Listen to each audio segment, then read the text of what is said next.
నమస్కారం. ప్రతి సంవత్సరం చైత్రమాసంలో వచ్చే శుద్ధ చవితి తిథి నాడు గణపతిని అర్చన చేయటం, ప్రత్యేకంగా గణపతికి దవనము అనే పేరు కలిగినటువంటి సువాసన కలిగినటువంటి పరిమళాలు వెదజల్లేటటువంటి ఆకుని సమర్పించటం, గణపతి యొక్క అనుగ్రహాన్ని పొందటం అనాదిగా వస్తున్న సంప్రదాయం. కాబట్టి ఈరోజు ప్రతి ఒక్కరూ కూడా గణపతికి సంబంధించిన మంత్రాన్ని జపం చేసుకుంటూ షోడశోపచారాలతో గణపతిని పూజించి ఆయనకి లడ్డూలను నివేదన చేసి ప్రత్యేకంగా దవనాన్ని సమర్పించాలి. గణపతికి సంబంధించిన ఏ మంత్రాన్ని మనం ఈరోజు జపం చేసుకోవాలో ఇప్పుడు మనం చూద్దాం. ఓం శ్రీం గం గజాననాయ స్వాహ. ఈ మంత్రాన్ని జపం చేస్తూ దవనాన్ని గణపతికి సమర్పించడంతో పాటుగా ఈరోజు గణపతి యొక్క అనుగ్రహాన్ని పొందటానికి తెల్ల జిల్లేడు చెట్టు నుండి తయారు చేయబడినటువంటి గణపతి విగ్రహానికి గరికను తప్పనిసరిగా అలంకరించాలి. కారణం ఏంటంటే, అనలాసురుడు అనేటటువంటి రాక్షసుడు దేవతలందరినీ కూడా ఇబ్బందులు పెడుతున్నటువంటి తరుణంలో ఆ రాక్షసుడి బారి నుండి బయటపడటానికి దేవతలందరూ కూడా వినాయకుడిని ప్రార్థించారు. అప్పుడు గణపతి ఆ అనలాసురుడు అనేటటువంటి రాక్షసుడిని తన నోట్లో వేసుకున్నాడు. అయితే విపరీతమైనటువంటి తేజస్సు కలిగినటువంటి ఆ అనలాసురుడు గణపతి ఉదరంలో వేడిని సృష్టించాడు. ఆ వేడి నుండి బయటపడటానికి దేవతలందరూ కూడా గణపతిని అనేక రకాలైనటువంటి జలాలతో పాలతో అభిషేకం చేశారు. అయినప్పటికీ గణపతి వేడి ఏమాత్రం తగ్గలేదు. అలాంటి పరిస్థితుల్లో గణపతి మీద గరిక ఉంచగానే గణపతి కడుపులో ఉన్నటువంటి అనలాసురుడు జీర్ణమైపోయి గణపతి చల్లబడ్డాడు. కాబట్టి గణపతికి గరిక అంటే ఎంతో ప్రీతిపాత్రం.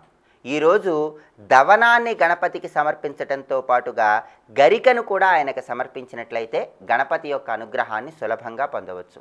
అంతేకాకుండా దేవదానవులు పాల సముద్రాన్ని చిలికినప్పుడు ఆ పాల సముద్రం నుండి హాలాహలం ఉద్భవించింది. ఆ హాలాహలాన్ని పరమేశ్వరుడు స్వీకరించాడు. అయినప్పటికీ ఆ హాలాహలంలో కొన్ని చుక్కలు పాల సముద్రం అడుగు భాగంలో ఉండిపోయాయి. ఆ చుక్కల ప్రభావం వల్ల సముద్రంలో ఉన్నటువంటి జలచరాలన్నీ కూడా నశించిపోవటం ప్రారంభించాయి.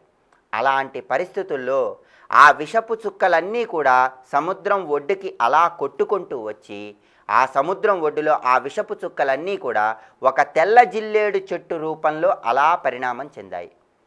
ఆ తెల్ల జిల్లేడు చెట్టు రూపం యొక్క మూలం గనక మనం జాగ్రత్తగా గమనించినట్లయితే దానిలో గణపతి ఉన్నాడని చెప్పి పురాణాలలో చెప్పడం జరిగింది.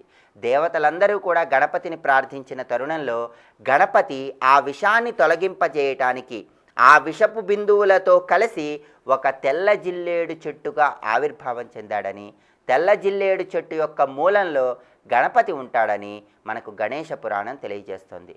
కాబట్టి ఈరోజు ప్రతి ఒక్కరూ కూడా తప్పనిసరిగా తెల్ల జిల్లేడు చెట్టు వేరుతో తయారు చేయబడినటువంటి గణపతి విగ్రహానికి ఆయనకి ఎంతో ప్రీతిపాత్రమైనటువంటి గరికను సమర్పించటంతో పాటుగా ప్రత్యేకంగా దవనాన్ని సమర్పించటం, సువాసనలు కలిగినటువంటి ఆ దవనాన్ని ఆయనకు సమర్పిస్తూ మంత్రశాస్త్రపరంగా ఓం శ్రీం గం గజాననాయ స్వాహ అనే మంత్రాన్ని వీలైనన్నిసార్లు జపం చేయటం ద్వారా గణపతి యొక్క అనుగ్రహాన్ని పొంది అన్ని కార్యక్రమాలలో చక్కటి పురోభివృద్ధిని సాధించవచ్చు. ప్రతి ఒక్కరూ కూడా ఈరోజు గణపతిని అర్చన చేయండి, గణపతికి సంబంధించిన మంత్రాన్ని జపించుకోండి. గణపతి యొక్క కరుణా కటాక్ష వీక్షణాలకు పాత్రులై ఆనందకరమైన జీవితాన్ని గడపండి. సర్వే జనాః సుఖినో భవంతు.